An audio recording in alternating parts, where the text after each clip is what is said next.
once again, good evening, ladies and gentlemen, brothers and sisters. Welcome to MCAS Talks. The talk will commence very soon. Kindly switch your phones to silent mode to ensure that the event runs without interruption. Please be informed that there will be filming and photography throughout this event. We thank you all for your cooperation. In the name of Allah, the most compassionate, the most merciful, we send our blessings and salutations to Prophet Muhammad, peace be upon him, his family, his companions, and those who follow him till the day of judgment. Assalamu alaikum, ladies and gentlemen, brothers and sisters. My name is Imani, and I'm your MC for today's event, specially brought to you by the Muslim Converts Association of Singapore, the one-stop center for you to learn about Islam. For those who have not done so, just a gentle reminder to switch your phone to silent mode and to refrain from recording the talk. There will be filming and photography throughout this event. We seek your kind understanding and we thank you all for your cooperation. The format for the talk today will be a 1-hour sharing by our guest speaker, followed by a 30-minute Q&A session. During the Q&A session, you may ask your questions by stepping up to the microphones located at the aisles beside you. So the microphones will be put later at your sides. Alternatively, if you are shy, you may send in your question to slido.com, event code #exploring Sharia, or scan the QR code you see on the screen right in front of you. Sign language interpretation is available for this talk, and our sign language interpreters for today are Brother Elfi and Sister Rashida. To start off this event, let's recite Surah Al-Fatiha. May Allah bestow His peace and blessings upon us all. Amin.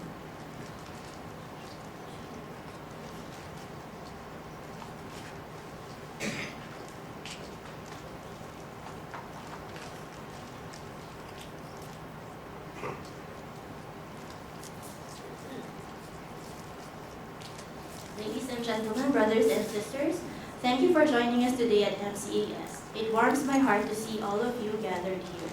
May Allah grant us all beneficial knowledge and understanding. I would like to start our event proper by inviting our Quran reciter, Ustaz Bashir Habibullah. Ustaz Bashir, please. Ustaz Bashir Habibullah graduated from the University of Jordan in 2019 with a second-class honors degree in Usuluddin. He also has memorized 27 chapters of the Quran and is currently completing his memorization based on the riwayah of Hafs from Asim. Ustaz Bashir is passionate in teaching and discussing Quran-related subjects and is involved in the local mosque fraternity where he is invited as Imam for the annual Tarawih prayers in Ramadan and an Imam and Khatib for Friday prayers. Today, Ustaz Bashir Habibullah will be reciting for us Surah Al-Anbiya, Chapter 21, verses 73 to 79, for those who like to follow along. And the recitation will be followed by an English translation by Sister Sarah Myrie Khan.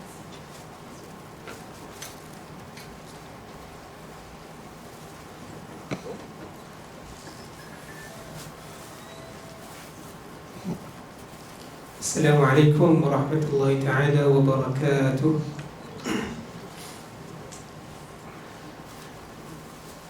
أعوذ بالله من الشيطان الرجيم. I seek refuge by Allah from Satan, the cursed one. بسم الله الرحمن الرحيم. In the name of Allah, the most gracious, the most merciful. وأيوب إذ نادى ربه أني مسني الضر وأنت أرحم الراحمين.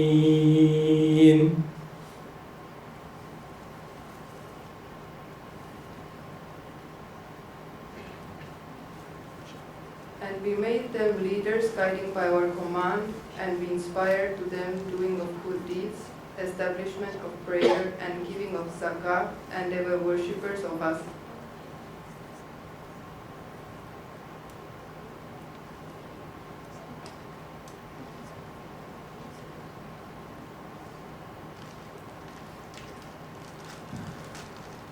وجعلناهم أئمة يهدون بأمرنا وأوحينا إليهم فعل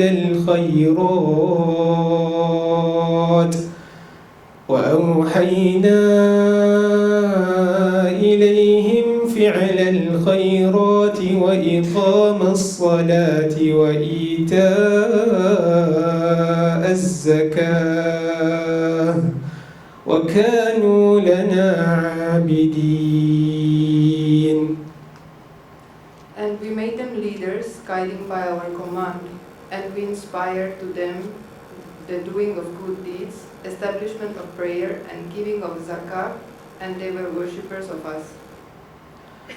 ولوطا آتيناه حكما وعلما ونجيناه من القرية التي كانت تعمل الخبائث إنهم كانوا قوم سوء فاسقين. And to Lot we gave judgment and knowledge, and we saved him from the city that was committing wicked deeds. Indeed, they were a people of evil, defiantly disobedient. وأدخلناه في رحمتنا إنه من الصالحين. And we admitted him into our mercy. Indeed, he was of the righteous. ونوحا إذ نادى من قبل فاستجبنا له فنجيناه وأهله من الكرب العظيم. And mention Noah when he called to Allah before that time. So we responded to him and saved him and his family from the great flood. ونصرناه من القوم الذين كذبوا بآياتنا إنهم كانوا قوم سوء فأغرقناهم أجمعين. And we saved him from the people who denied our signs. Indeed, they were a people of evil, so we drowned them altogether. وداود وسليمان إذ يحكمان في الحرث إذ نفشت فيه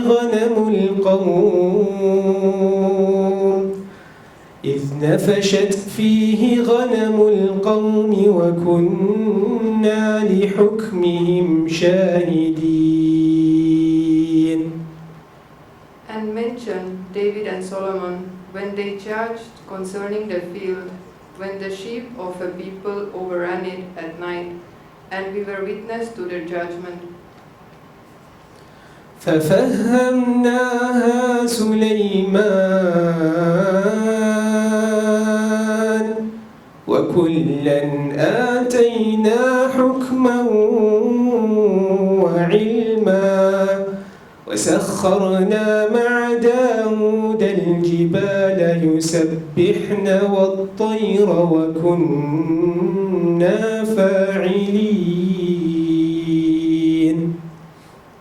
And we gave understanding of the case to Solomon, and to each of them we gave judgment and knowledge. And we subjected the mountains to exalt us, along with David and also the birds. And we were doing that. صدق الله العظيم.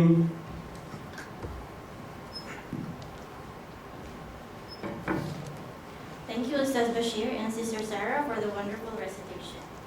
Ladies and gentlemen, brothers and sisters, the title of today's talk is Exploring Sharia, A Way of Life by Dr. Baptiste Brodard, brought to you by the Muslim Converts Association of Singapore.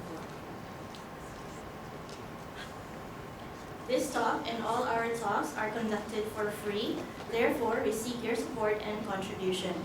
You may do so by donating through the donation boxes that will be passed to you by our volunteers later, or you may scan the QR code on the screen right in front of you. No amount is too small. May Allah accept from us all. Amen. We would like to make a special announcement from Weimar Lena, who have generously supported MCAS talks by posting about it on their Instagram page. Please scan the QR code you see on the screen and stand a chance to win an abaya by them. Anyway, just to share with everyone, we have booths outside our auditorium, our own English Islamic bookshop, and 3 more small business owners. So do show them some love by visiting them before you leave later. We also have some free publications that you can take home to share with your friends and family after this talk. So back to our talk. Our moderator for today is Ustaz Khalid Rafi. It is my pleasure to invite him to take his seat on the stage. Ustaz Khalid enjoys both traditional training and contemporary methods of gaining Islamic knowledge. He found his passion in contemporary fiqh and actively conducts lessons and seminars on various religious and motivational topics. He is driven in engaging public through interreligious dialogues to promote mutual respect and understanding for a progressive community. Ustaz Khalid was previously the head of Islamic learning at Muhajirin Mosque for 7 years and is now a research executive at Waqf Tanjung Mosque.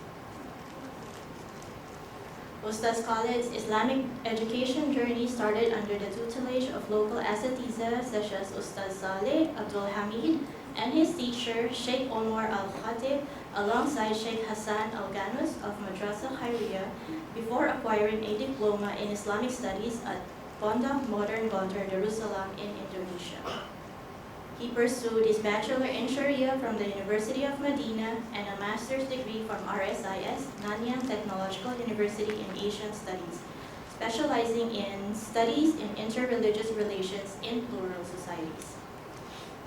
His involvement with MCAS started in 1998 when he was a youth assisting his teacher, Ustaz Saleh. It continued until he formally started teaching at MCAS in 2014. Ustaz Khalid is currently active with MCAS as a religious speaker and teacher for the beginner's course in Islam. He is part of the Asatiza Youth Network under Muiz, a docent in Harmony Center, and a Hakam in the Sharia Court of Singapore. Let's give a warm welcome to Ustaz Khalid.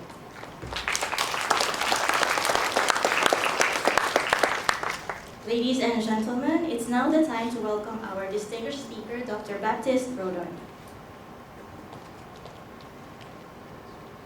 Dr. Baptiste Brodard holds a PhD in Religious Studies at the Swiss Center for Islam and Society from the University of Fribourg, Switzerland.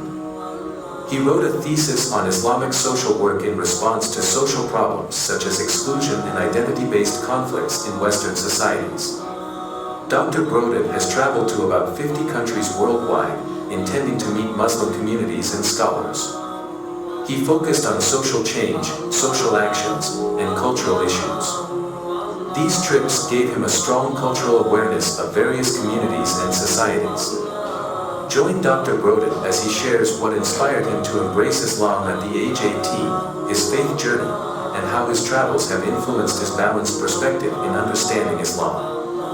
Ladies and gentlemen, let's extend a warm welcome to Dr. Baptiste Brodard.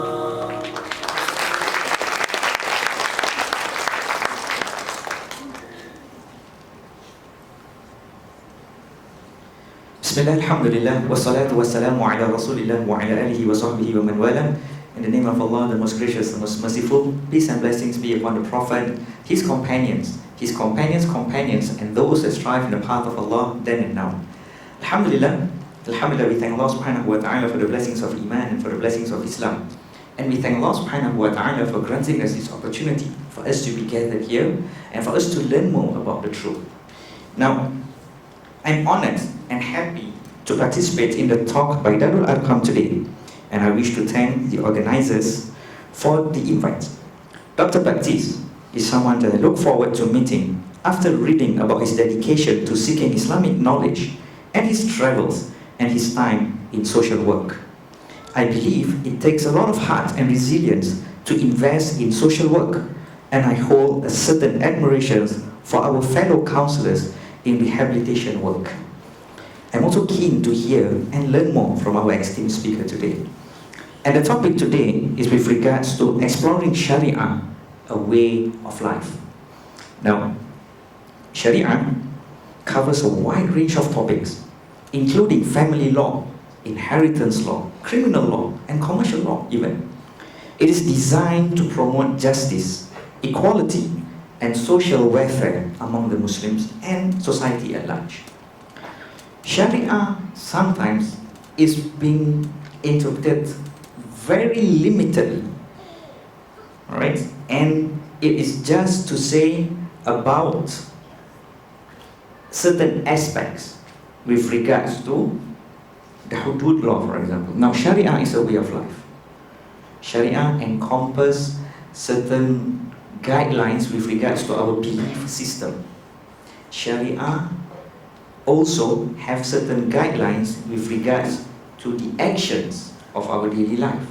Sharia also deals with the way we conduct ourselves. And out of these three aspects, when we talk about the actions of a particular individual, then that comes under fiqh. And from the fiqh aspects, there's another aspect, a very small aspect that comes about the hudud, and that is criminology in its term.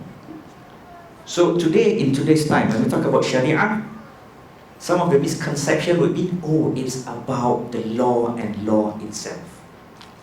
It has nothing to do with any other aspects of life. And that's something that we wish to tackle today as well. That when we talk about Sharia, it's way wider than that. It is much more than that. In fact, when we talk about Sharia, we will have certain other apparatus in mind that we use to bring about goodness in a society. So it's not limited to that alone, but it is much wider. Now, without any delay, I would pass the mic over to my esteemed speaker for him to share with us. It's very insightful from the very short conversations that I have with him. It's very insightful, and I wish to share that with all of you very soon. With that, Fadal Mashkoor. Bismillahirrahmanirrahim. Alhamdulillahi Rabbil Alameen. Salatu wassalamu ala Sayyidina Muhammad wa ala alihi wa sahbihi wa barik wa sallim. Assalamu alaikum wa rahmatullahi wa barakatuh. Selamat malam. Peace be upon you and the blessings of God be upon you all.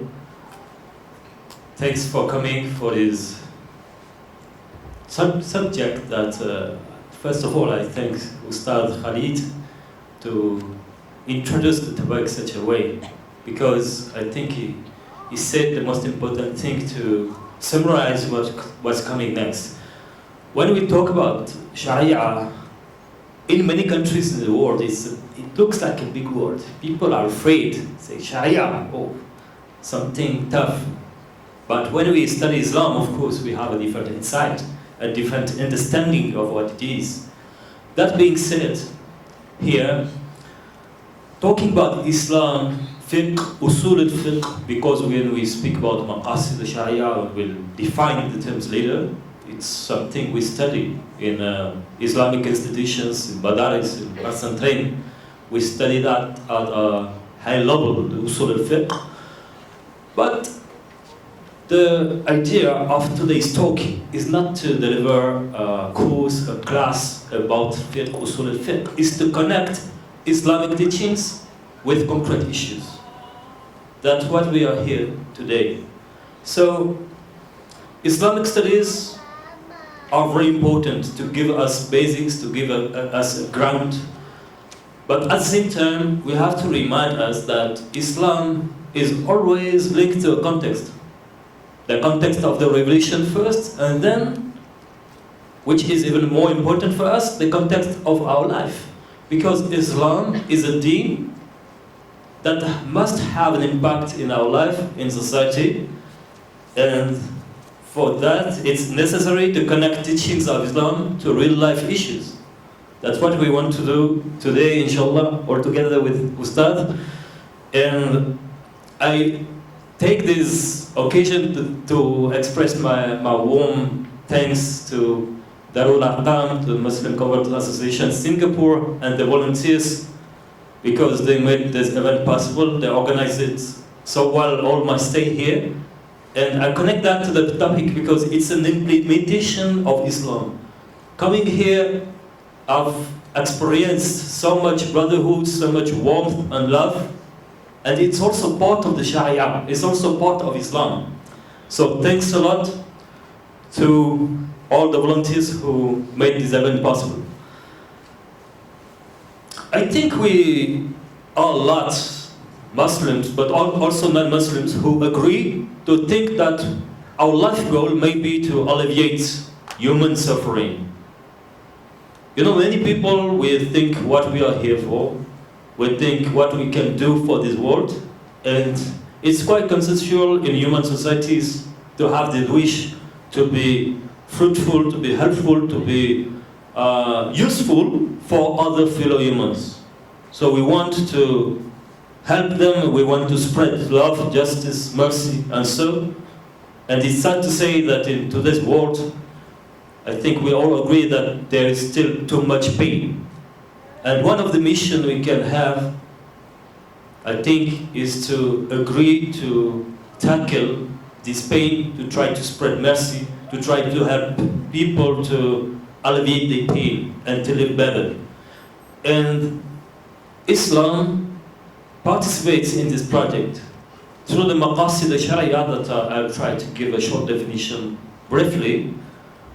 Is all about that. I can cite the Muslim scholar or preacher Abdul Hakim Quick from the Americas, who I think he came to Singapore, or he used to speak a lot about these issues, this topic. And in one of his talk 10 years ago, maybe, he said Islam is not the enemy of humanity, it's the savior of humanity. It doesn't say Islam is the savior for Muslims, but for humanity.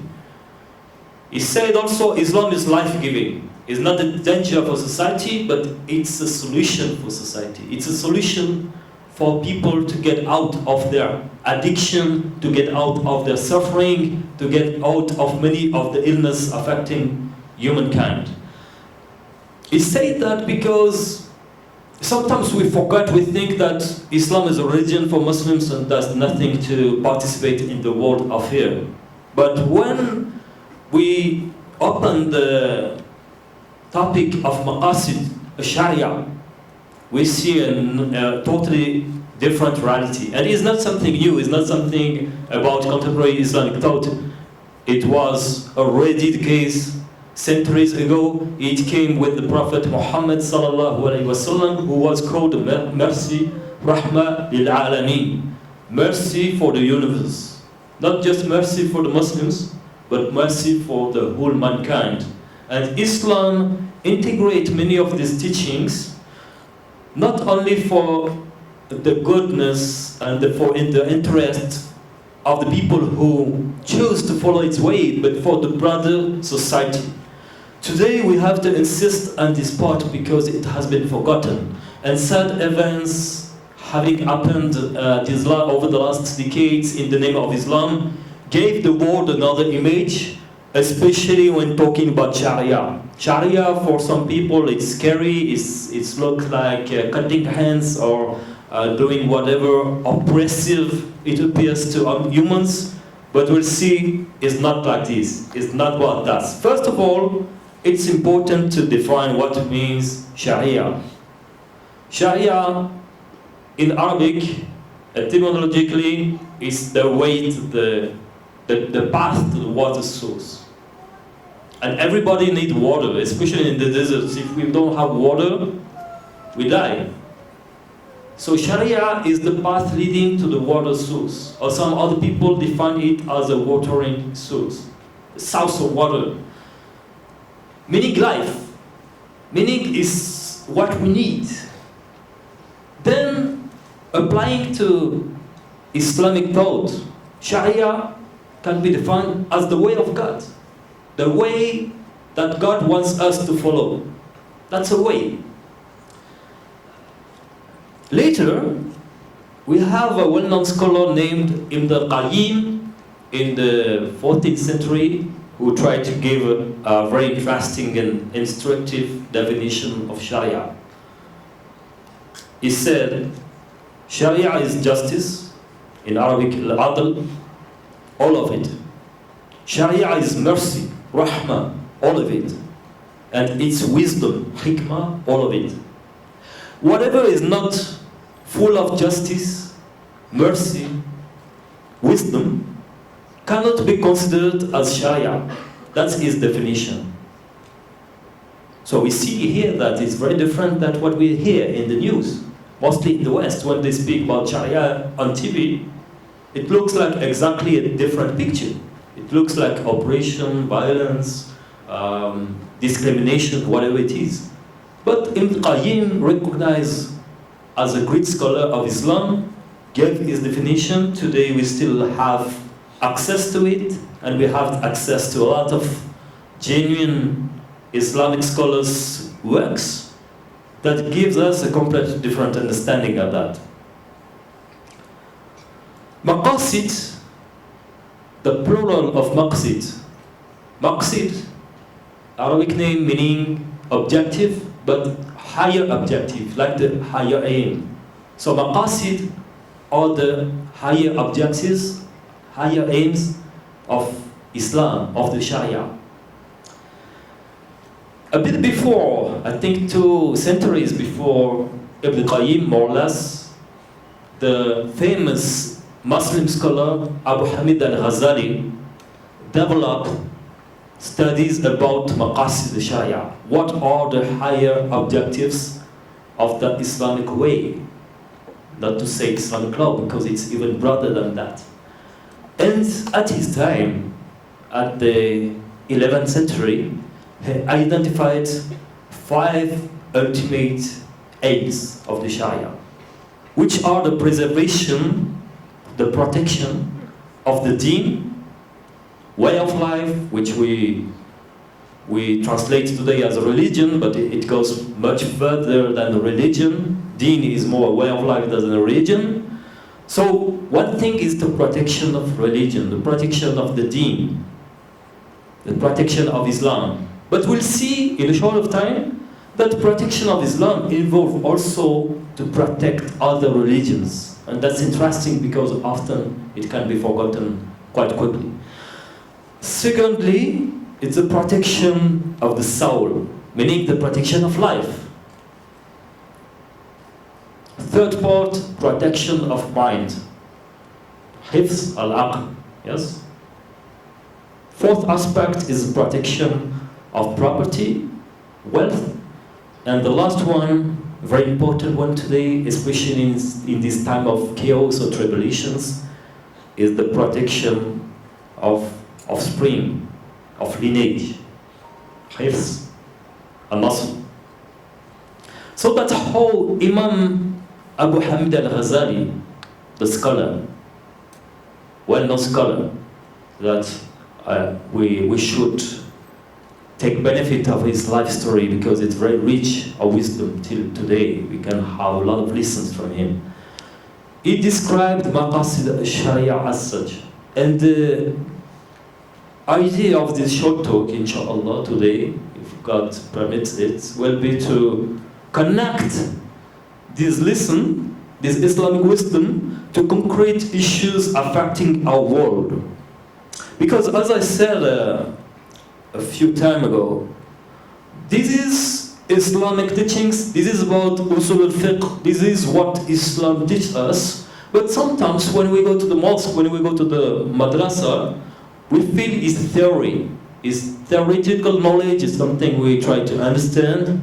But going back to our home, going back to society, traveling around the world, sometimes the link is not so evident because that's the way we study something. It remains quite abstract. And the idea here is to get out of this abstraction to see how it can apply today in our life and how it can be implemented to benefit humanity. Not only Muslims, but humanity. I think that it's possible to say today we live in a world of crisis, a crisis which is political, economic, cultural, social. I think a lot of people would agree on this, sadly speaking. It's a crisis even of civilization, according to them. And it's a crisis in which we can feel a lot of chaos. Chaos in our life, chaos in the world, which means also a lot of suffering. Just to mention the nature, the environment, we have the problem of pollution, climate change, depletion, but also the spread of new disease, which is connected with that.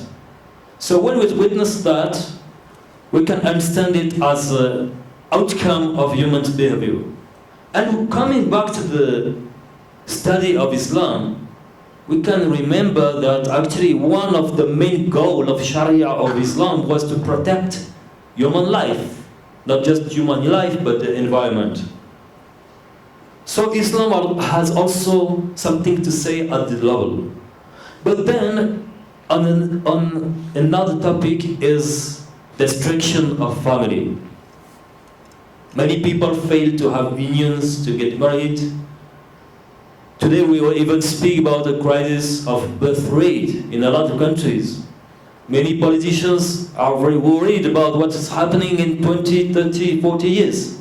Because some country will just collapse maybe because lack of birth rate being too low, the new generations are not perpetuated. We all aware about the crisis of the capitalist system because of regular economic crisis, recession, and the risk of a collapse of the financial system. That's a thing we don't want to hear about, but at that level too, it's important for us as citizens of a country, as believers of a faith, to try to identify solution. So the purpose here is to reconnect ourselves with Islamic principles if we are Muslim, but also if we are Muslim to show others how these Islamic principles can benefit the world and help to solve the problems. We can also quote story of another Islamic scholar of the 19th century. This scholar was from Algeria. His name is Emir Abdel Qadir. He tried to fight against French colonization because France did a very violent colonization in Algeria beginning in 1830. Emir Abdel Qadir was a Muslim scholar, but he was also a leader, a political leader, so he tried to resist. But they couldn't resist, and he had to flee to Syria. In Syria, years later, he saved thousands of Christians that another group, Druze, wanted to kill because they were Christians. So the Muslim scholar, who was a military leader, saved them. In France, one of the big men of the Catholic institution, somehow priest, was so surprised. He said, how come French Christians invade your country, wanted to kill you, and then you were in Syria and you saved thousands of Christians of a certain death?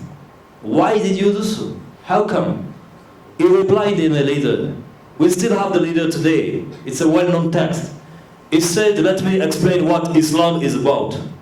He said, first of all, there is one religion from Adam, the Prophet ﷺ, that is sent by the Almighty to all prophets, and our last prophet Muhammad ﷺ didn't come with nothing new, but he continued his message.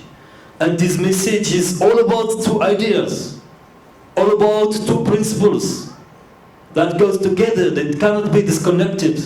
The first principle is the exaltation of the Almighty, exaltation of Allah, worshiping God. That's one thing. The second principle is showing, spreading rahmah, mercy to the universe, to the mankind. That's why we have to get this feeling of compassion, of love for the fellow humans, and that's why I saved these Christians. That's what is respect. And that's a Maliki Muslim scholar, well known, who did that. Here we can feel in implemented teachings of Maqasid Sharia, protection of life. When we go back to the Abu Hamid al-Ghazali, 5 dimensions of Maqasid Sharia, we can discuss the first one, maybe the preservation of the deen. Hifzu deen. What's deen? Deen in Arabic is often translated as religion, but actually some scholars propose other translations today in English. Sheikh Jasser Auda, for instance, he proposed to call the deen a way of life doubled with a worldview. So the deen is a worldview which includes a specific way of life. So he says Islam is that, a worldview, a way of life. So the first maqsid, the first objective or aim of Islam, of the Sharia, is to protect the deen. What does it mean? It means we want to preserve and transmit Islam over history. We want that Islam continue to exist. Because as Muslims we believe that Islam is the way to follow, to succeed in his life and in the hereafter. And the hereafter for believers is even highly more important than his life. Not to forgotten this life part, but the hereafter is something greater, longer, eternal, so we have to take that carefully. So the protection of Islam is important, especially at that time where we see that we live in a spiritual battles. A battle for the soul, an ideological war or cultural war. That's the new way to conceive war, is not much longer turned to military conflict, although they still exist, of course, but it's a war at the spiritual level, what you believe in, what you worldview. And we've known over the last years that in many societies, mostly in the West, there was this attempt to demonize Islam, to change Islam somehow. But it's important, such as this event today, to try to convey the message of Islam, to protect it, to teach to our children, and to make it known for the world. Of course, the one who like it, they are welcome to join it, and the one who dislike it, we respect them, we still show mercy to them, because that's our way, that's the way of Islam. That's one thing. But the preservation of the deen, preservation of Islam, doesn't mean that we don't preserve other religions at all. Actually, the preservation of other religion, other ways, other faith is a part of Islam as well.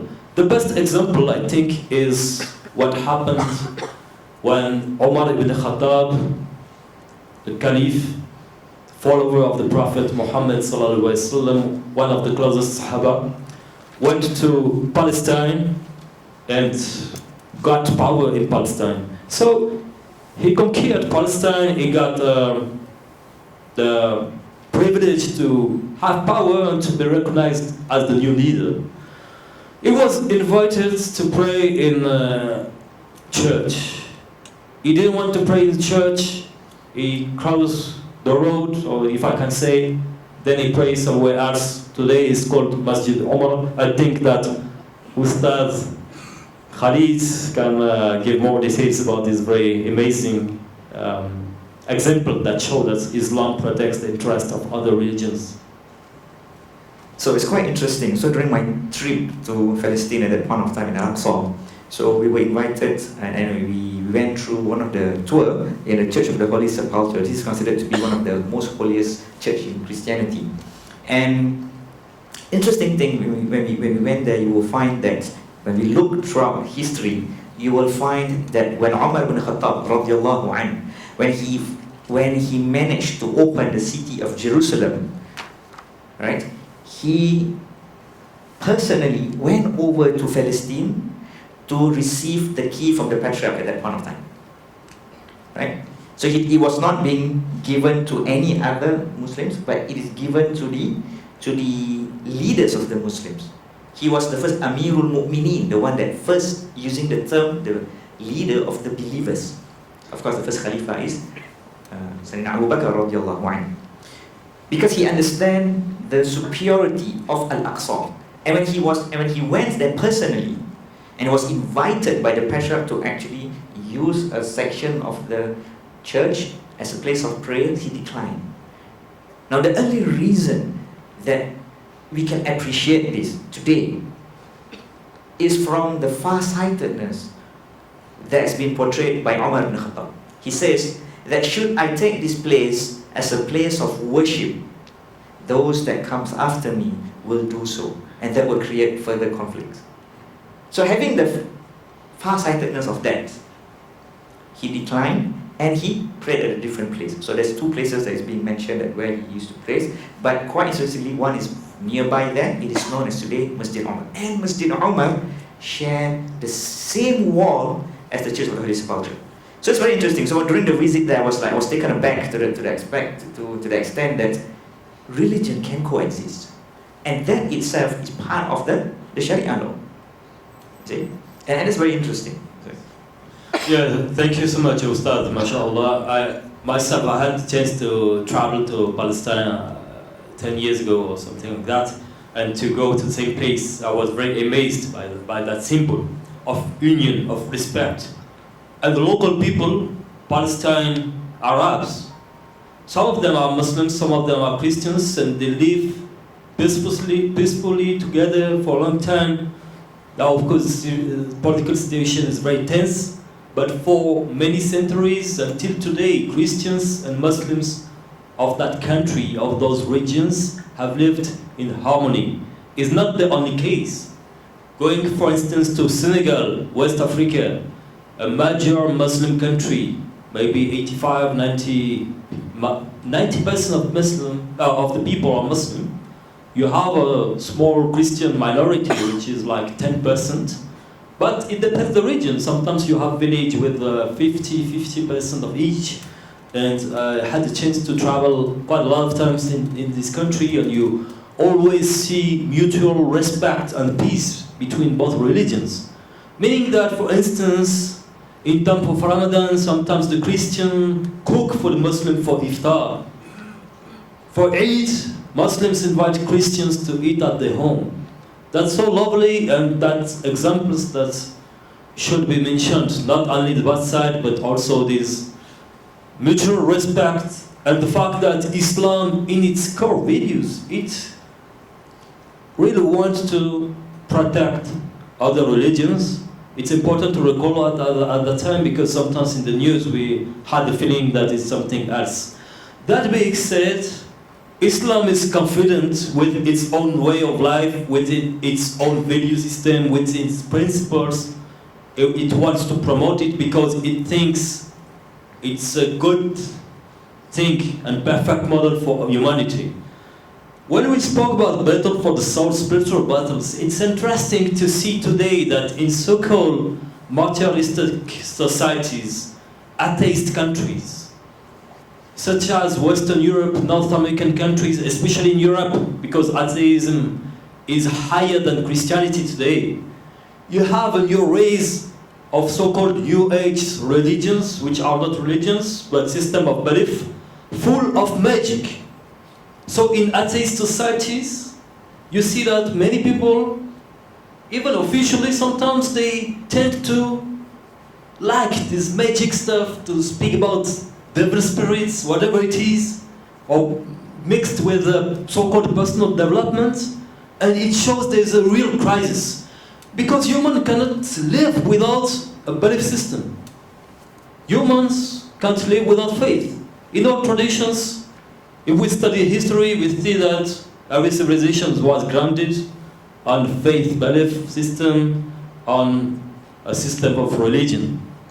And today, in societies in which religions were dismantled, were abandoned, forgotten.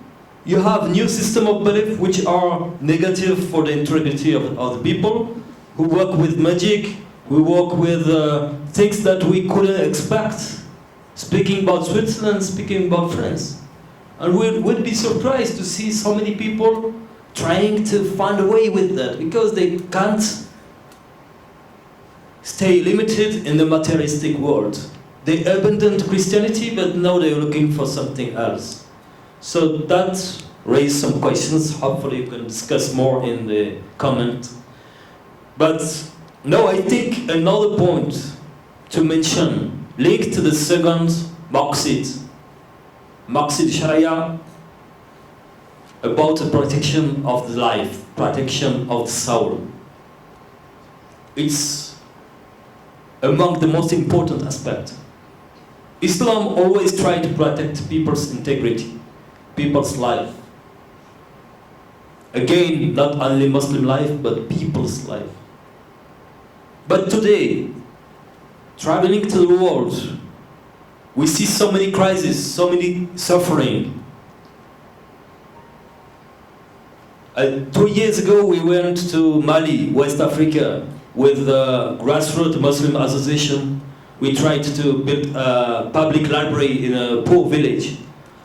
It was like a 20 hours ride in bus, long way from the capital to the village. At the middle of the bus stop, so we went out, we bought something to eat, but it's not a restaurant like here. We ate outside, like there were a few tables, a few chairs. We just got a plate of rice. We were like 3 brothers, we shared that together. And there were kids around us, but they didn't ask for anything. There were kids from the madrasa, maybe 6 years old, 7 years old, 8 years old. 7 or 8 kids, I can't remember. When we finished the plate, we finished about 90% of the plate, but we didn't completely finish it. So there was still a bit of rice, a bone of chicken, something like that. Something you just put in the trash. As soon as we got up, all the kids ran, literally ran to eat what was remained here. Subhanallah. We were so impressed and shocked, and of course we bought all the plate for them. But we you know, coming from Europe, even my friend is from Mali, from the same country, but he certainly forgot about this misery, about this poverty. And it's interesting to see that these kids, they never ask us for anything. So we couldn't guess they were hungry. But when you get up, they all run, try to eat, because they're starving. So when we think about protection of life, that's a duty for Muslims to think about these people that we may forget from here. And it's part of the Maqasid of the deen. So if we want to implement Islam in our life, it's very crucial to think about how we can help these people. Some people say charity is not the solution, but if we say that to hungry people, they will get upset and offended, because when you need to eat first. At the same time, of course, we have to think about more structural solutions to tackle poverty at the political, economic levels, but charity also has to be done, and today a lot of Muslim NGOs, Muslim associations continue to do that. But preservation of life is not just about poverty, it's also about violence, crime, connected sometimes, quite often, to drug traffic. Islam is clear on drugs. Like alcohol, drugs are banned. They're considered haram, they cannot be consumed, they cannot be sold. Islam is very strict on that. And generally, in traditional Muslim society, you didn't find drugs. But now, at this age of tribulation, drug traffic is developing at very important rate, and it kills people. It literally kills people. It killed the consumers of drugs, but also it killed people involved in this business. And often they are youngsters coming from deprived family without education. Maybe they are 15, they are 16 years old. They made a mistake to get involved in this business, and then they get killed for that. They get killed at the age of 16, 17. We always hear stories of that in many countries, including in France, especially in the city I'm living in now, Marseille. Maybe in a week you have 5 times shotguns, people going with Kalashnikov shooting each other. So many people die from that. Sometimes guys of 14 years old, 15 years old. So, of course we can blame them, but they are 14, they are 15. Islam also has something to say about that. It promotes a system that sometimes it's depicted as being harsh, as being like sentence-based when we talk about the hudud, and I think that Ustaz Khalid will give more information about the question of the hudud, meaning the sentence, the so-called corporal punishment, and so. But at the same time, it's a very complicated issue. If you look at societies where there is no law, or where there is no society without law, but some of the societies, the law becomes very easygoing. If you're a victim, it's more difficult for you than if you're the criminal. They're very complacent with criminal. You just go in prison for a short time. Sometimes you don't even go to prison because the prison is full. So you have to wait. And people get extra confident with crime. So that now you see people, they think they are playing video games. And they buy army weapons for $500. And they think they are in a virtual world. They're going out, they begin to shoot to each other. They don't even realize what they're doing. This is a crisis that we face in many countries now. And again here, Islam has a word to say to protect these people. In the tradition we say, protect both the victim of the oppressors. If somebody is a victim, you help him. If somebody is an oppressor, you help him not to oppress. Stop oppressing people. It's connected also to the third part, preservation of the mind. That's why alcohol is banned in Islam, drugs are banned, because it leads to many ills, many illness, many problems, many very difficult situations. In Mexico, a lot of people who embraced Islam said that they are very happy to find a system in which alcohol is not acceptable. Because they say, when you're a wife, you're married, and you come back to your home, maybe the husband is under drugs, under alcohol, so she has a very bad time. And with Islam, with conversion to Islam, many people stopped their addiction, they started a new life. It's real. We have plenty of examples of people that said, because of my conversion, since I began to practice a religion, I stopped these things, my life changed. That's why this system is a savior for humanity. 4, Maqasid, a Sharia objective, higher objective of the deen of Islam, is the preservation of lineage, descendants, to have offsprings. It's very important too. I mentioned before the birth rate crisis. But why do we have birth rate crisis in quite a lot of society? I think we can say we have that because of the system changed. The change within the system in which people get very difficult to get to each other. You want to marry, have a illicit union within a religious tradition is so difficult, it's so expensive, you don't even have the means to get married, or maybe people don't even think about getting married. Now in a lot of societies, in Western countries, many people will tell you, I'm a woman, I don't need a man, that's useless, I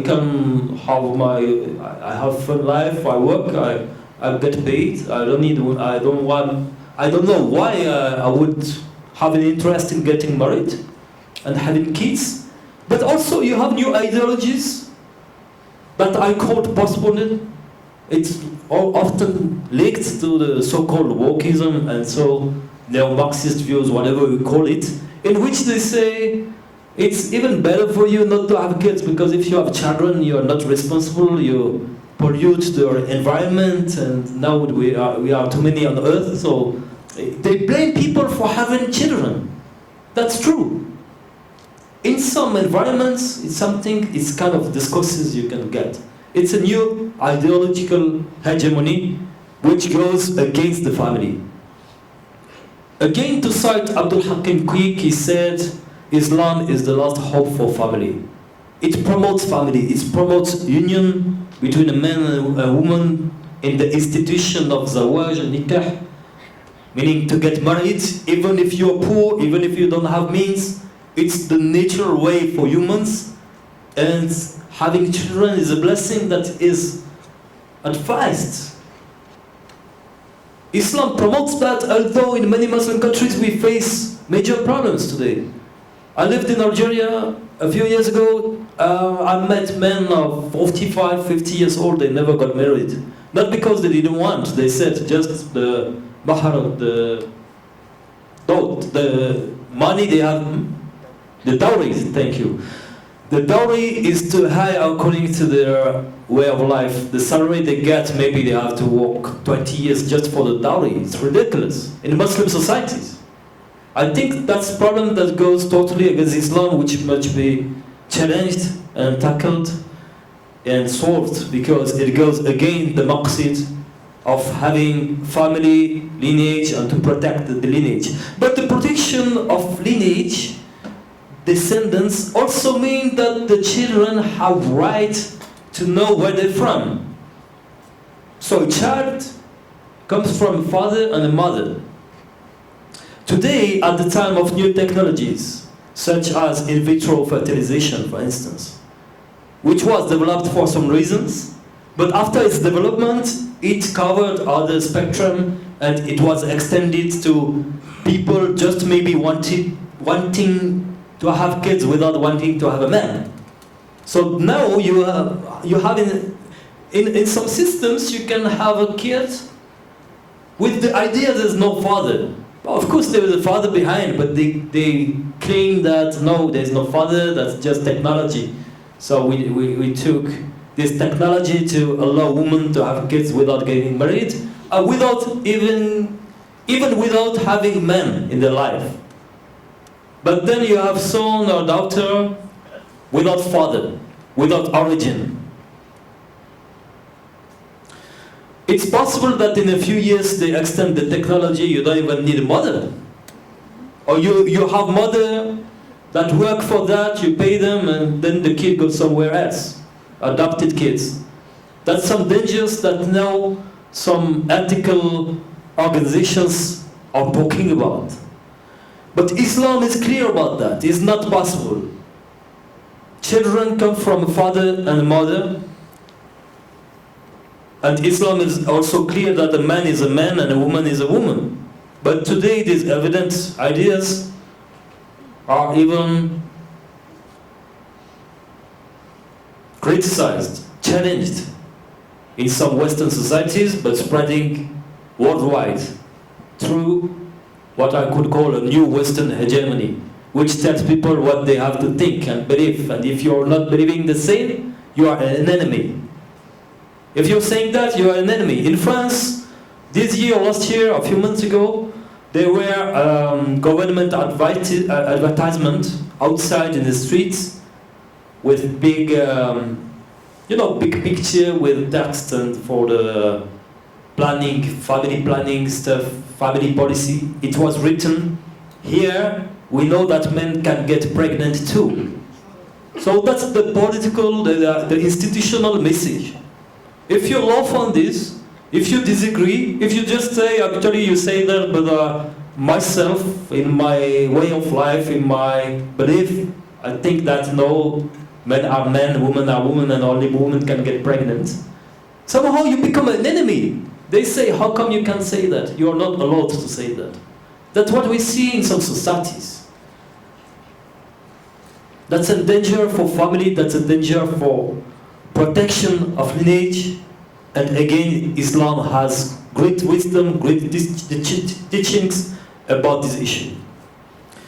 Last point, before maybe I let the Ustad Khalid to speak because I spoke too long. But last point I would like to mention very briefly is the preservation of property, preservation of wealth. It's interesting to note that traditional Muslim societies have been very safe. Even a few years ago, in my short experience of life, I remember having been to West African countries, like in Mali with a luggage, not a luggage, but a backpack, and you know, my money, all things, and sometimes you cannot carry on you. So of course I was very careful, but it was in Bamako actually, capital of Mali. Very poor city, very poor place. People live, sometimes, you know, you live with a family, they eat once a day at 6 p.m. So you have to wait till 6 p.m. to eat a bit of rice, a bit of cereals. Of course no meat, not even vegetables. Most of the kids are sick because of that. They have a big bottom because of the lack of nutrition. It's so poor. But you go from a Western wealthy country and people to tell you, don't worry, here you can leave your bag. You can leave even your wallet, nobody will touch it. Because it's a zawiya, because it's a mosque. So don't worry about that. You can let 3-4 days your bag, nobody will touch it. And they are very confident in saying that. And it's true that in those countries for a long time, it has been very safe. Now things are changing. We live in a time of globalization in which traditional systems begin to be affected. But it's very interesting to see this idea. In the same countries, if you get robbed by lack of chance, sometimes it happens outside, you can be sure that everybody will go against the robber. There were stories in West Africa about that. You know, the robber tried to rob someone, and then he wanted to run to the police office. He wanted to run to the police to be saved, because people don't accept someone to rob another person. So the robber he wanted just to go to prison, because people react. They don't accept that. In Islam, we don't accept that we rob anybody. Even if we are poor, we cannot rob a rich person. It's not the system, and it's something that has been very powerful in societies. My last word for now is that Islam preaches wasatiyya, middle way, balance, no extreme. When we speak about hudud, a very small part of a Sharia, which means sentence, punishment in terms of offense, it integrates an amount of violence. Violence is never suitable. Violence is not what Islam wants. But in all human societies, there is a part of violence management. For instance, every state has a part of violence, meaning that if you commit a crime, they arrest you, they send you to jail. That's violence, institutional violence, which is never nice, it's never suitable, but it's part of this human life. And Islam, as a pragmatic model for the benefit of protecting humans, also imply this idea. But again, the most important thing is rahmah. As Ibn Qayyim say, all Sharia is around the idea of justice, adl, and rahmah, mercy and compassion. So I'm sorry, Ustad, that maybe I spoke a bit long. No, it's really good. In fact, if you have more to add, I'll be more than happy to accommodate. I think we can let space also for the comments, discussion. Right. Often is the most important, interesting. Yes. Right. So we thank Dr. Brodard for his sharing. And now I would like to again remind us that those of you who would like to ask questions, right? There's an opportunity for you to do so. Or you can go to Slido. The event code would be Exploring Sharia. Right. So please share whatever comments that you have there, and we will read out when we had the opportunity to do so. Now, just to give you some time to do that, let me summarize some of the things or some of the key points that I'm able to share with all of us here. Now, we look at the Sharia. The Sharia is a way of life. Right? It deals with certain aspects of life. It is a guideline and it's a system that touch on our belief. For example, is there a singularity or plurality of God? Is there such thing as superstitions? Is there such things as if I were to put this stone in my house, it will be able to bring me good, it will be able to protect me from evil, and so on and so forth. It deals also with our actions. Right? What is right? What is wrong? Can I take drugs socially? So we know in our region, right, quite nearby, we have a country that legalized drugs, right? So apart from the legality of it, as Muslims, are we allowed to do so if we don't get caught? Right? But short answer is no. Okay? Just to make that clear. The third aspect, it deals with conduct. Right? How do we carry ourselves? What is our response to those that indulge in clear vices? You know that is not permissible in Islam. But how do we respond to them? Harshly? Or we take a legal stand? Or what do we do? Right? So this is Sharia. In fact, when Doctor was sharing with us all that, there's a particular hadith that comes to mind. And it says, the Prophet ﷺ says, Al-mar'u ala dini khalili. That a person is upon the deen of his friend, Khalil. Now there's two terms that I would like to share with you here. The term of deen and Khalil. Khalil is a friend, but a close friend. A friend that is so close that he influences you. Alright? So, if you have a very close friend that's able to influence you, that's your Khalil. And the Prophet says that you shall be upon the deen of your Khalil. The deen here is not being translated, as our doctor has mentioned, it's not being translated as religion per se, but it is a way of life. How you perceive things, how your friend does things, how your friends interact with certain individuals, that's how you're going to be interacting. How your friends view certain aspects of life, that's that's going to be your take as well. Alright? And when we look at this way of life, it's not something new. So Doctor has mentioned, it has been mentioned from the time of Nabi Adam alayhi salam. Right? It's connected way back to the first man. Now, perhaps during the time of Musa alayhi salam, that way of life, on how you conduct yourself, it is known as Judaism. And then it takes certain other forms until it comes to the time of Nabi Isa alayhi salam, to the time of Jesus alayhi salam, it takes the form of Christianity. Of course, when we talk about this, we are talking about the original aspects of it. And then when it comes to another Arab man by the name of Muhammad ibn Abdullah, and then he was being appointed a prophet of God, sallallahu alayhi wasallam, and then it takes the name of Islam. So it's not something new, right?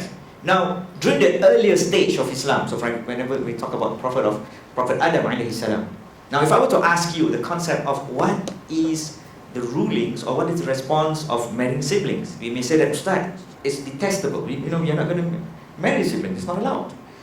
But can we implement the concept of you do not marry your siblings during the time of Nabi Adam?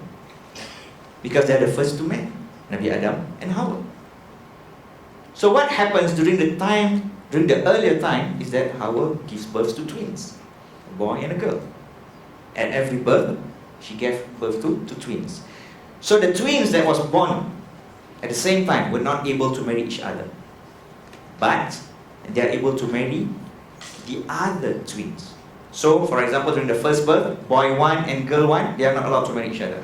But boy 1 is allowed to marry girl 2 from the second birth. Alright? Or girl 3 from the third birth. Right? And so on. Because why? That was the condition of man, of human at that point of time. So subsequently, when humans advanced and they are prepared to get certain messages, they was slowly being introduced to to the best way of life. And the earliest time that is being able to be implemented in human history is during the time of Nabi Muhammad sallallahu alaihi wasallam. And therefore, that was the best. And it's being implemented until today. Alright? So, doctors also mentioned with regards to the Maqasid of Sharia. So these are guidelines to preserve certain aspects that governs human society. Right? Namely, when you talk about the Daruriyat al-Khamsa, sometimes when we talk about Ustad, Islam is full of guidelines, full of laws. You know, it says, this is permissible, this is not permissible. So, what can and what cannot? Right? Sometimes it's so confusing, sometimes it might be overwhelming. We think that, oh, Islam is just about yes, no. Islam is about halal, haram. So I'm unable to enjoy life, because if I'm going to enjoy life, I need to say whether it's halal or whether it's haram. Ustaz, is expo halal? How do I, what do you mean expo halal? Right? Ustaz, is MRT halal or haram? Says, okay, I'm gonna need long discussions about how do you view life. Right?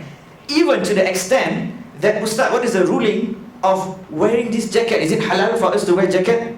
Say, subhanallah. Okay, because as Muslims, we know that the halal dressing is jubah, he says. He says, no, we have a wrong concept on what's halal, what's haram. Okay? So, this is where, when we talk about the Maqasid al-Sharia, alright, these are guidelines that the Sharia is being implemented to preserve certain things, namely the 5. So we talk about religion, right? You talk about the preservation of religion. It's quite interesting. Islam allows the freedom for us to choose religion. So this is why you cannot compel others to embrace Islam. Like ikrah fi din. You know that. There's no compulsion in Islam. But whatever religion or whatever way of life that you choose, there's always accountability. So you choose, you have the right to choose. But then you will be accountable for what you choose for. Second, when you talk about life, it gives us the chance to actually learn about ourselves, about others. It gives us a chance to collect wisdom that finally that you will be able to recognize the one true God. You're able to recognize your purpose in this life. So it preserves your life and the life of others to give us that second chance. The third aspect is about intellect or mind. Now, this is the main player to distinguish between what's right or wrong. Right? So if we are always high, if you are always is being murkied up with whatever things that murky our minds with, then you will not be able to discern what's right and what's wrong. When we talk about lineage, it protects a tribe. Today, many places in the world, you find in the States, you find in the Arab Peninsula, you will find in Singapore itself, it talks about national identity. How do you define a Singaporean? How do you define certain aspects of things? Now, this is where lineage is important. It gives us that collectivity, that we are binded, that we are of one.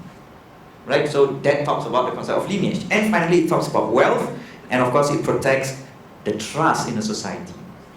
Right? So if you don't have this concept here, then society is going to be very distrustful towards one another, and of course, with distrust, you will find a lot of social unrest. Right? So that's some of the things that I think I learned and be able to reconnect with whatever that Doctor have shared on his talk. Now, allow me to go to the Slido and read out some of the questions that's being. Maybe I can just add something. Sure. Jazakallah khair, Ustad. MashaAllah, alhamdulillah. I think it's very clear what has been said. It made me think about 3 points that goes in hand with what I tried to expose earlier. It's nothing new, but it's a way to conceive it, and thank you for that, because it made me realize some ideas that I forgot to mention. A first point I would like to share is the idea of fitra. I think it's very important to remind us, the Islamic teaching, that humans have a nature. We call that fitra, to be short. It's the normal, original nature or predisposition of humans. That's why when we travel, and meet people from other cultural backgrounds, other faith, other religion, often we see that they are very similar. They share the same values. They like the same thing. Nobody say that lying is good. Nobody say that robbing is good. Nobody like to fight with family. Nobody like bad things. That's what we speak about, the good and the bad, without taking too much time to define it. Because at the deep heart of each person, we have the capability to recognize what's good, what's bad, what's beautiful, what's ugly. And humans have this predisposition inside the fitra. Maqasid Sharia also is to protect this. Now, when we talk about halal, haram, that's something as Muslims, I think most of people here can relate to these questions and early stage in the Islamic path in which we try to understand, is it halal, can I do it, or is it haram, is it not possible to do it? I think Ustad Khalid gave very good insight on that. I would just add that what's important in terms of education is to understand that halal haram, first of it, is not for the interest of whoever except ourselves. It means that we don't do haram because haram things are bad for our life. That's why it's haram. Halal are okay, permissible, meaning they are good and neutral. But haram is something that is bad against us. It's bad for us. It's not good. Nobody like that. But a part of us, of course, we are attracted to it because it may give immediate satisfaction. It may give a quick pleasure. But later on, it drives to bad consequences. And I think that most things that are haram, it's quite possible or easy to connect to the cause, to the illah. What is haram? And even the maqasid, what's the purpose of these rules? Sometimes in our life we want to understand everything very quickly. Maybe a 16 years old teenager may think, oh, it's haram, but it's good for me. But years later, I will realize, actually, I would better listen to that. Because my third point is connected to that. Wallahi, a lot of haram things, a lot of things we mentioned as a problem, often it looks like very easy, it looks like small thing, but it drives to drama. It drives to human pain. It's real. Alcohol, in many countries, is like a nice time. We drink a beer, we drink whatever, we have a good time.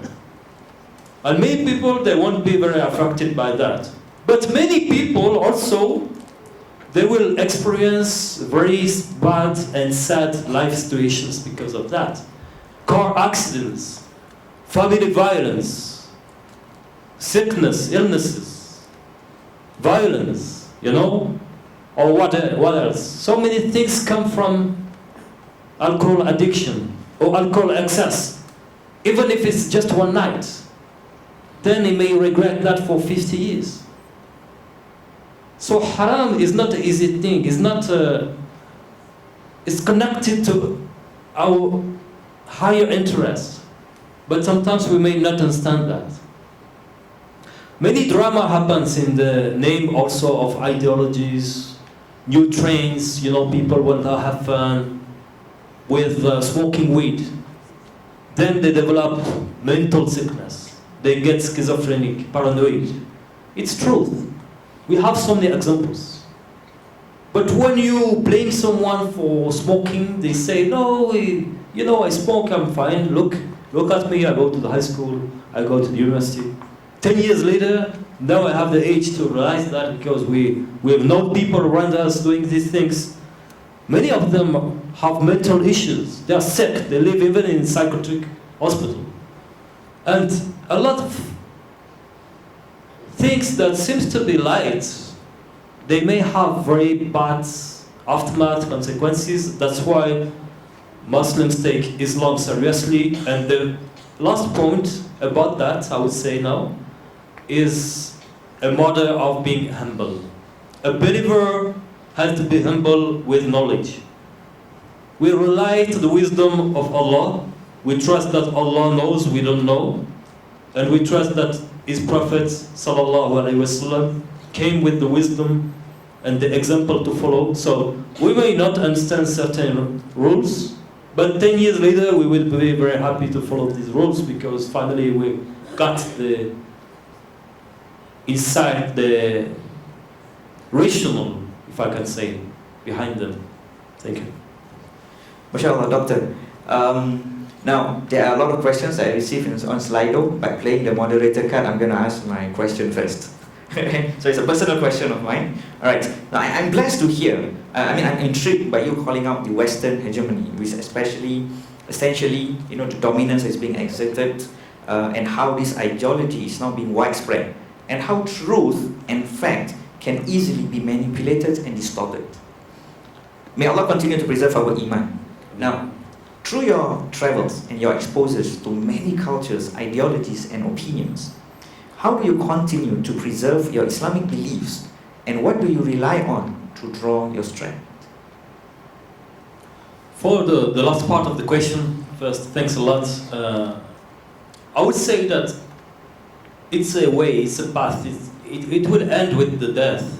Religious path or the way of life, the Islamic experience, is a new, every day is a new day with its new experiences, its new feelings.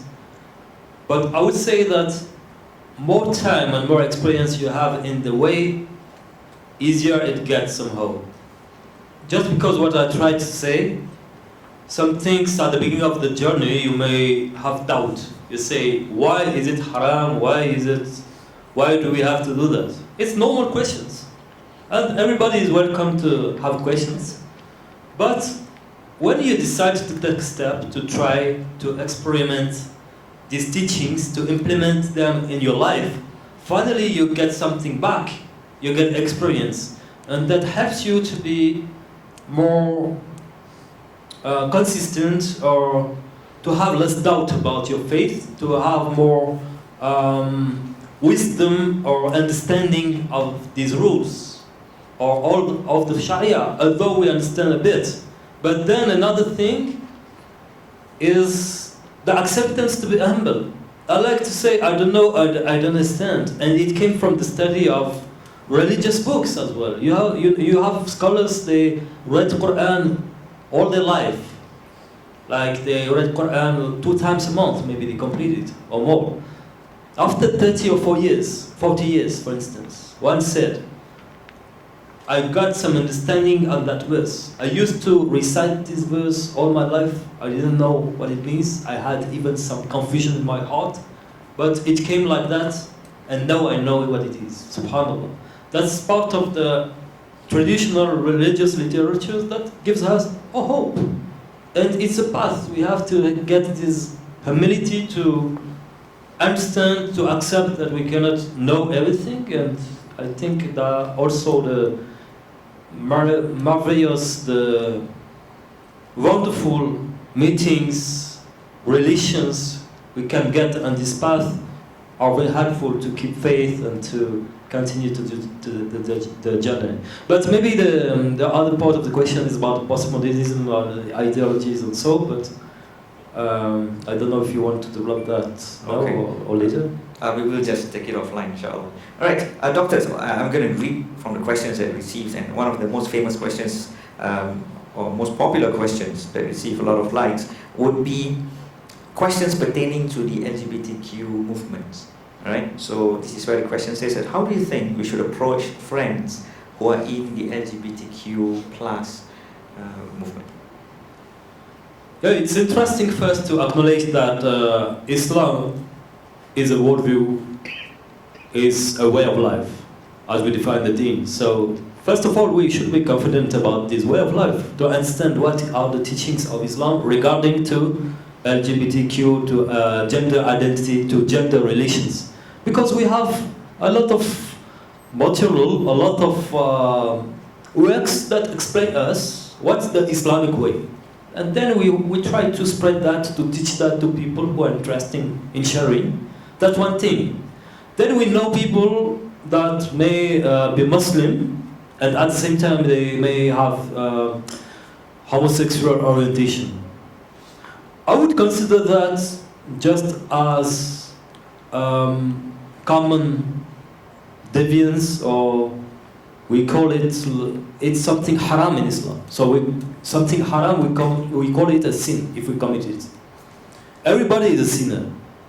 Everybody has shortcomings, and many people have some attraction to something that is not suitable according to deen. So if the person is Muslim and have this inclination, the first thing I would say is to acknowledge that Islam doesn't teach and promote that, but to accept that we are weak, and then to try to conduct what we call jihad al-nafs, to try to become a better person. So I wouldn't make the difference between somebody related to this homosexual orientation, or somebody having a problem with addiction, that he wants to stop gambling, to stop alcohol, is still a Muslim.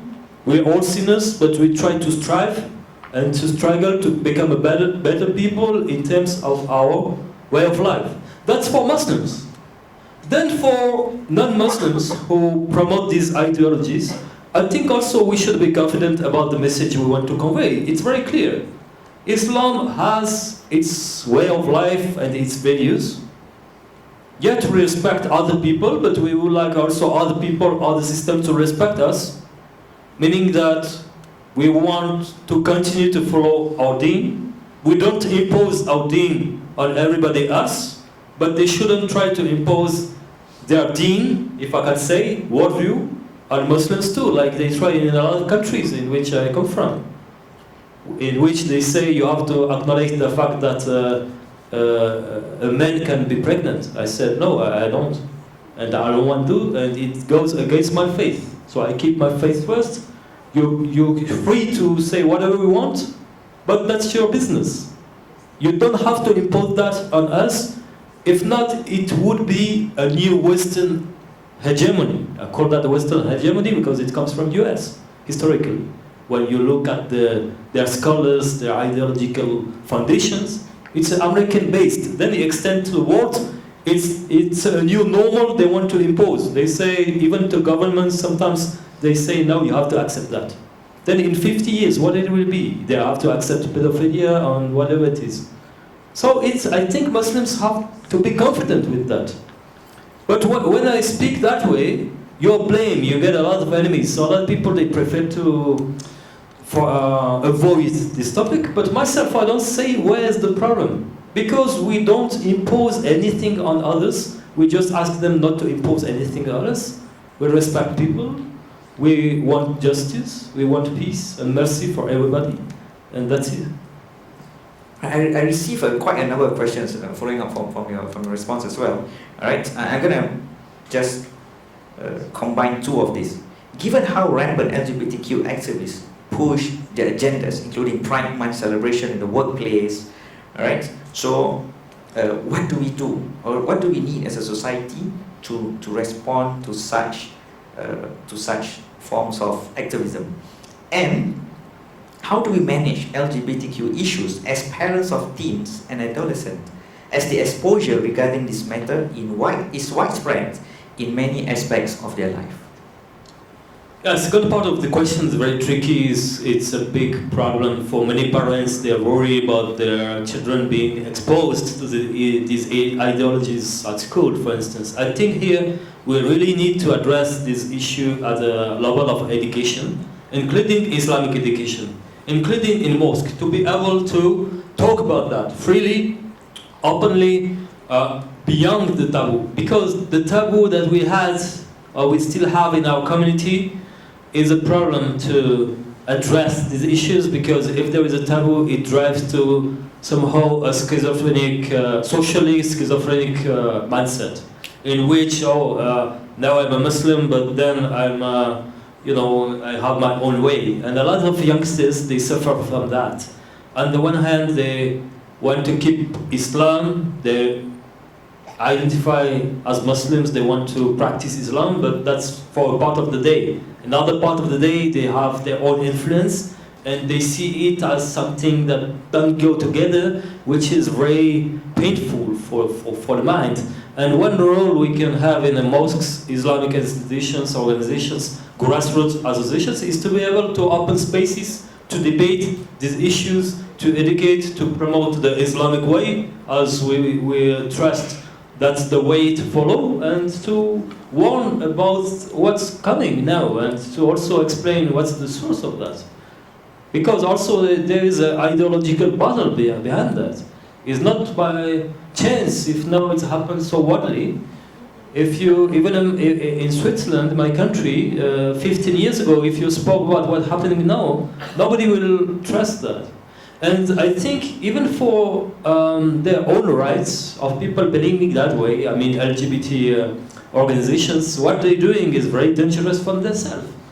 Because they create this kind of dichotomy in which either you have to join them completely, or either you are the enemy.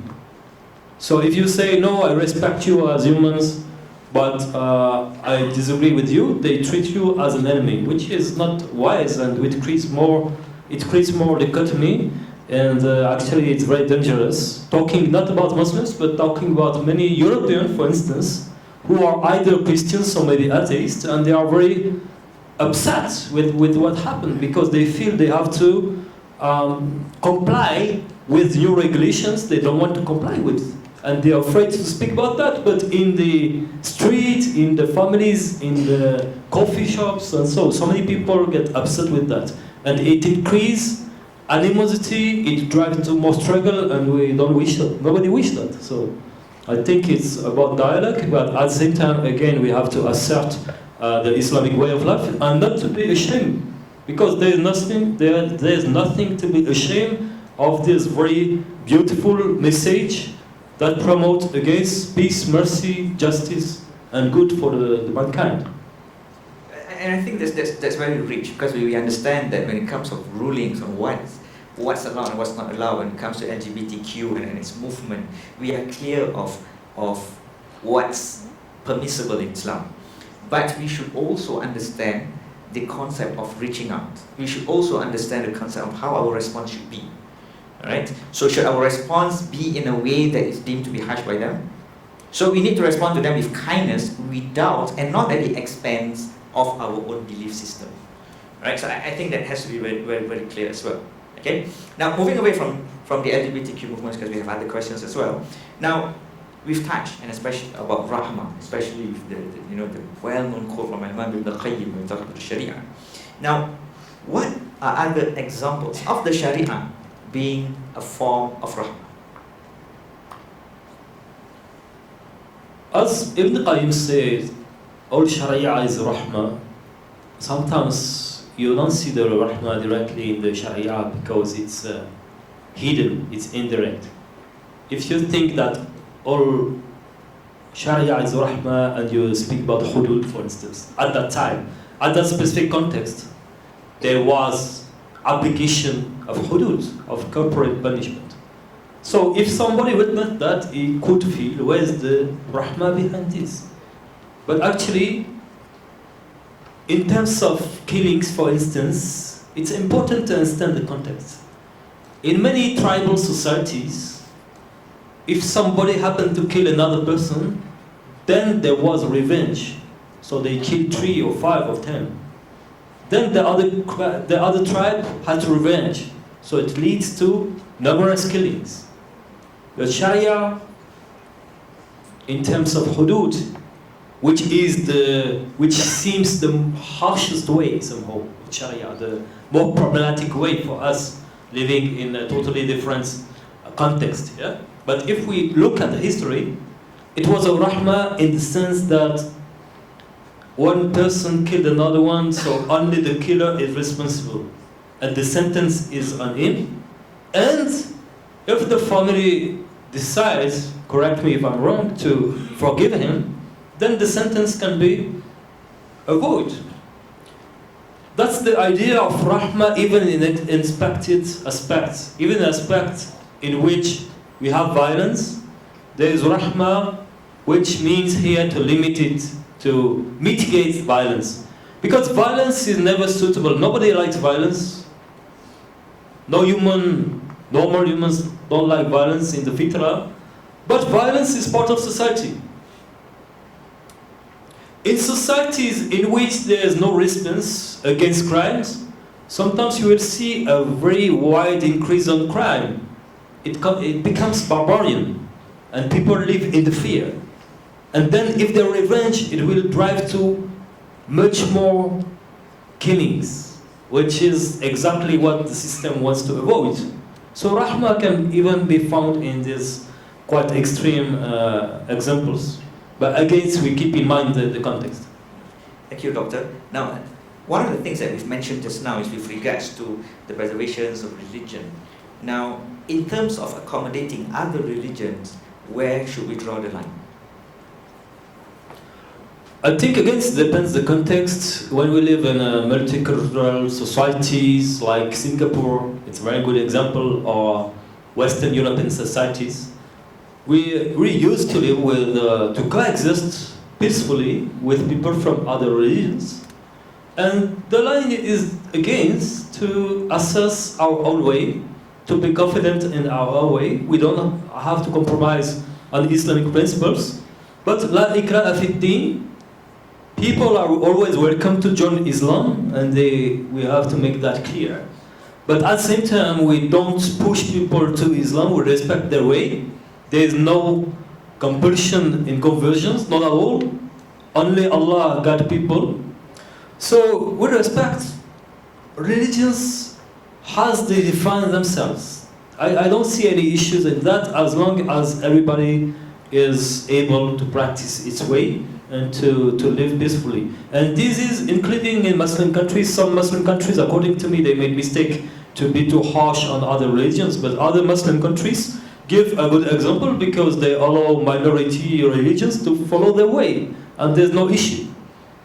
But again, it depends on the context because it's quite a political question. But here, la ikraha fi din is a core concept in which Islam is based on the true belief of the genuine faith that someone could have and the Islamic message. But the one who don't want to be Muslims, they are free not to be Muslims. Of course, maybe for us is evident, but we always have to repeat that to make it clear. And I don't see any issues of coexistence, except when we misinterpret the Islamic message or we had some shortcomings in the comprehension of our tradition. Interesting to note, I find that sometimes we try to pit certain community against each other. We try to pit that, this is the Muslim world against the Western world and so on and so forth. Such simple categorizations might not work. And there is no harm in learning from one another.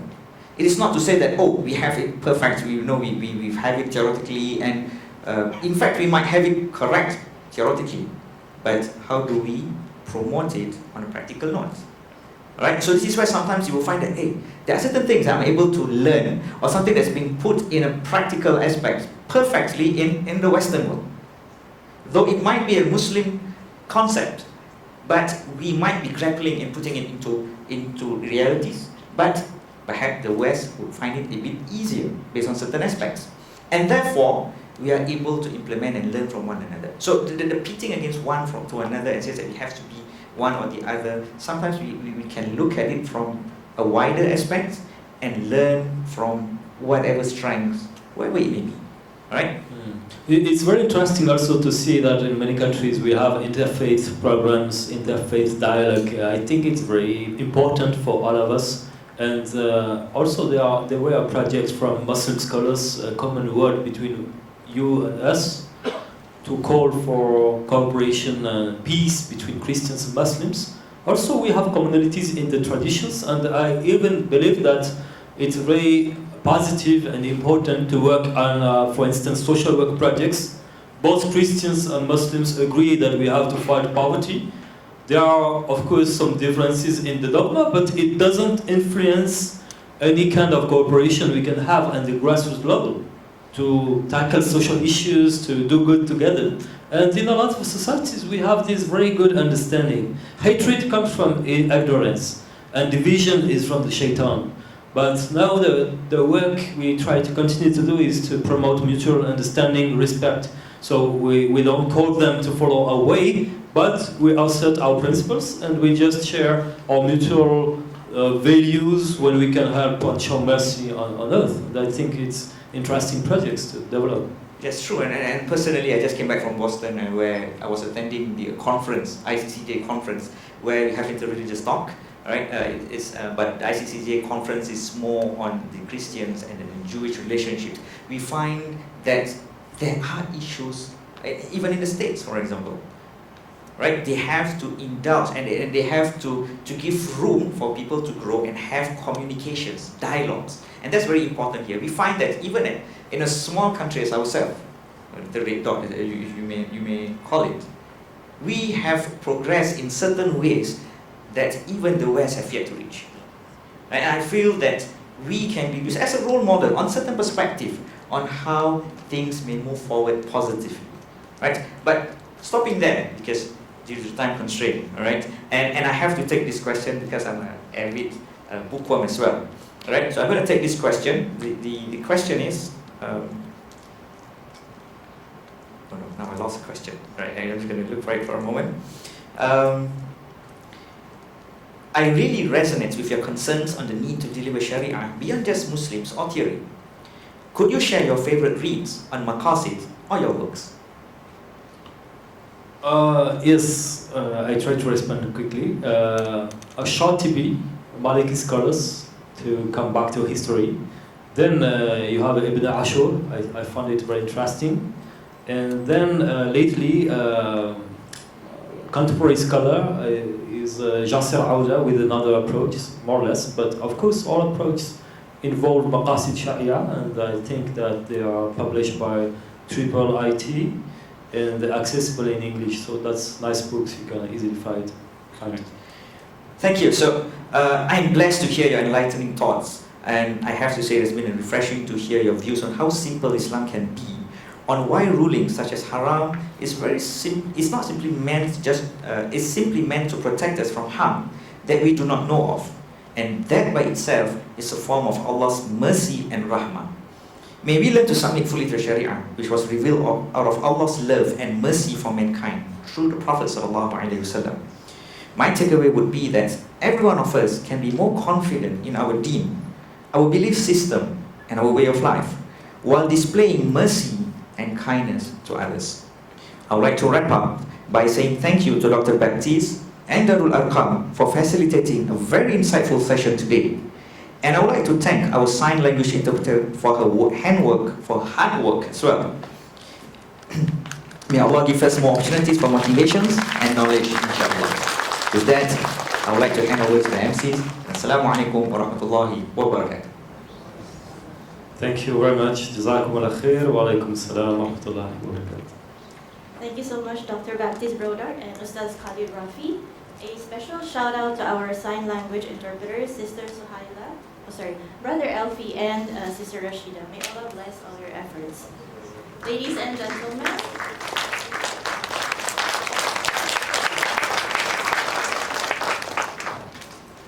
gentlemen, brothers and sisters, before we end, allow me to make a few announcements. Do help us improve in our events by filling up the feedback form. Please scan the QR code in front of you. I will be giving you about 3 minutes to scan and fill in the feedback. Thank you.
All our talks and most of our classes are conducted for free, so we seek your kind donations. You may contribute through the donation boxes or by scanning the QR code on the screen right in front of you. May Allah accept your generosity.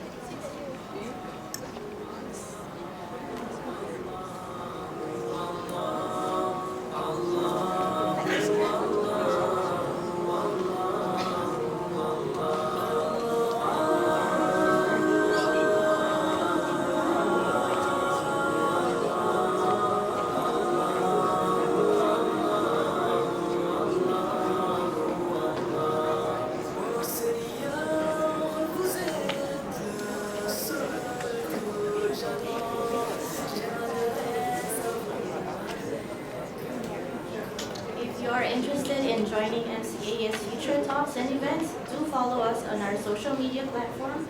You may do so by scanning the QR code on the screen right in front of you.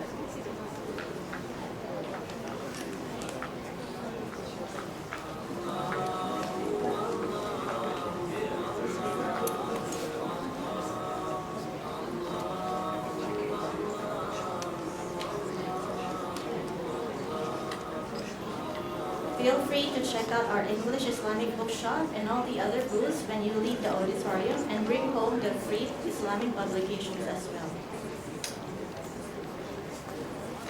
We have come to the end of our talk for today, and we would like to invite Dr. Baptiste to recite for us a closing dua. أعوذ بالله من الشيطان الرجيم بسم الله الرحمن الرحيم الحمد لله رب العالمين اللهم ربنا اغفر لنا وارحمنا واهدنا اللهم اهدنا صراط المستقيم اللهم ربنا آتنا في دنيا حسنة وفي الآخرة حسنة وقنا عذاب النار اللهم ربنا آتنا من لدنك رحمة وهيئ لنا من أمرنا رشدا اللهم ربنا اغفر لنا ولوالدينا وارحمهما كما ربيانا صغار اللهم صل على سيدنا محمد وعلى آله وصحبه وبارك وسلم تسليما سبحان ربك رب العزة عما يصفون والسلام على المرسلين والحمد لله رب العالمين. On behalf of MCAS, I would like to thank everyone for joining us today. I will take my leave and I hope to see all of you in our future events. Assalamu alaikum and enjoy your evening.